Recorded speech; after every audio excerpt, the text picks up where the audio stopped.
Today we're going to talk about the significant increase in kids needing mental health services. Right. A couple of things here. This whole topic happened to appear in the news, which is what we're covering this week, as sort of news items, Right. Updates. revisions, updates, etc. This one is an article that appeared recently, and the title is "There are more kids going into emergency rooms for mental health treatment." Right. And it was the study was prompted by a pediatrician in Washington, D.C. She's at the Children's National Medical Center in Washington, D.C. And she began noticing, she's a pediatrician there in the ER, and she began noticing more and more children Right. coming in with mental health crises. She began to wonder, is it just our area, or is it? So she did a study of 45 children's hospitals around the country and found that, yes, indeed, emergency rooms are seeing an increase in the number of children referred for mental health services. Right. And this is an interesting phenomenon, of course, Right. because we've talked about over the past few years the significant increase in stress and pressure and Exactly. expectations placed upon kids, not just by parents and families, but also by schools and Right. teachers and those kind of sort of external sources. That's right. With educational reforms since the 1990s and early 2000s, I think, particularly with No Child Left Behind, the Right. push to increase achievement Right. among school children, has been an increase in the stress-related disorders in children. So we knew that was happening. Right. I mean, we've talked many times about the kindergarten, the first grade curriculum being moved down to first grade, being moved down to kindergarten. And so we have additional pressures. There are additional pressures on families, on parents, all those kind of news items, that happened with the turn of the new millennium. So we know that kids are under increased pressure, and they're beginning to have symptoms, and they end up in emergency rooms. And the second issue is, so we'll talk about the increased numbers.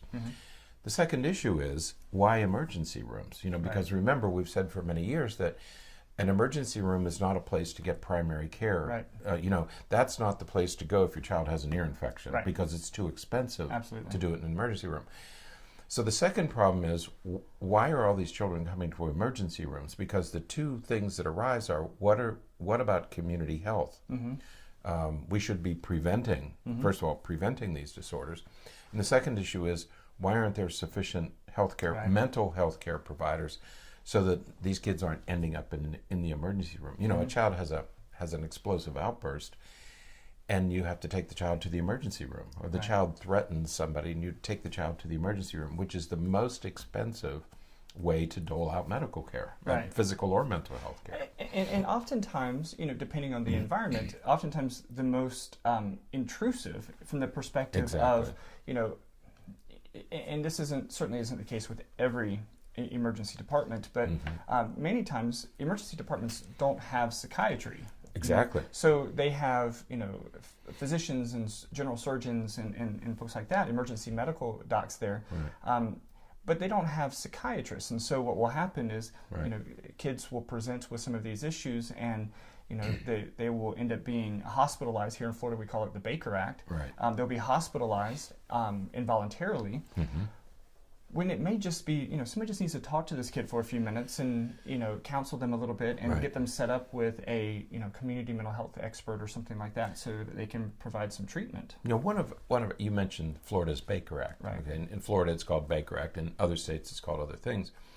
But if a school, for example, if a school is concerned about a child, they call the police, or Right. they call emergency services, and the child is taken to the emergency room. Right.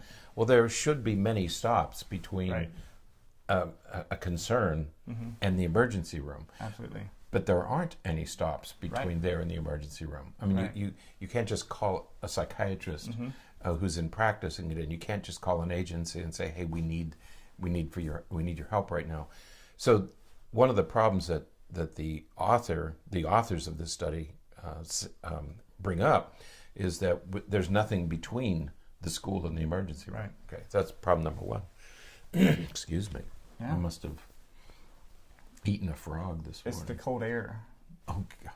It did get cold. It's cold. It was here, shocking, so, you know. Yeah. All of a sudden it was summer yesterday and winter today. Yes. You know, So yeah, the idea of you know, the emergency department being the first line of treatment is of massive concern. Right. And these are not. Goodness. What's wrong with my voice? How can I sing tonight if I have to?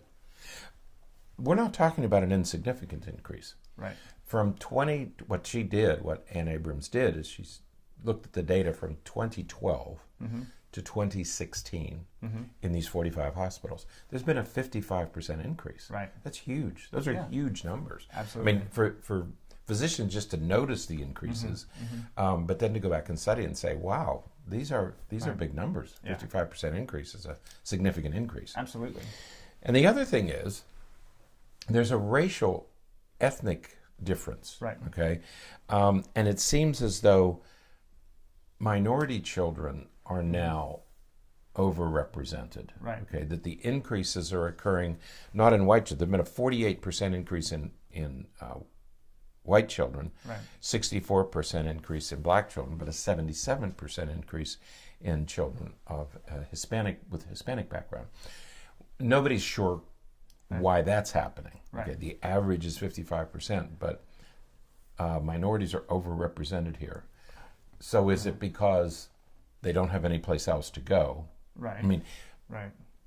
or that's everybody's guess right now, but it's a guess. Yeah, I think there's a lot of potentials. I think that's, you know, not having anywhere else to go is one thing. We know that, unfortunately, minorities tend to have less resources as it relates to insurance and some of those kinds of issues. Right.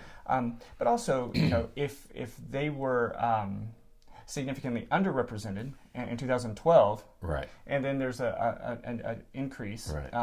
to get that significant of a percentage increase Right. wouldn't take, you know, if there were 2 people in 2012 and there's 4 people in 2016, that's a 100% increase. 100% increase. So, right. you know, we don't know what the numbers are. We don't know what the hard numbers are. Right, right. But the other thing that worries us, and because we've talked about it, is they end up in the emergency room because there's no place else to go, or they don't have insurance. Right. And many people, even people who have insurance, don't have mental health insurance. Right. And so if you go to the emergency room, you must be treated. Right. Or they cannot turn you away. Right. And so exactly. If you don't have insurance or you don't have health insurance, the emergency room is your first and last choice. Absolutely. Okay. And so that creates a problem, right. A public health right. problem. Okay. Right. In terms of visits, in 2012, we talked about this study being between 2012 and 2016. In 2012, there were 50.4 per 100,000 visits were for mental health. In 2016, that number went up from 50.4 to 78.5. Right. So again, these are visits where the focus was mental health. Right. So from 50 per 100,000 to 78 per 100,000. Right. The other thing, this number that holds steady, and we've been doing this, when did we develop our test? 2012? The 11? Book was in 11. I think the test was in 08. Wow. Okay, because we did the test first. Right. So we developed, Dr. Berney and I developed an assessment instrument back in 2008. It's 10 years ago. I know. It needs to be revised, by the way. I have time. You have...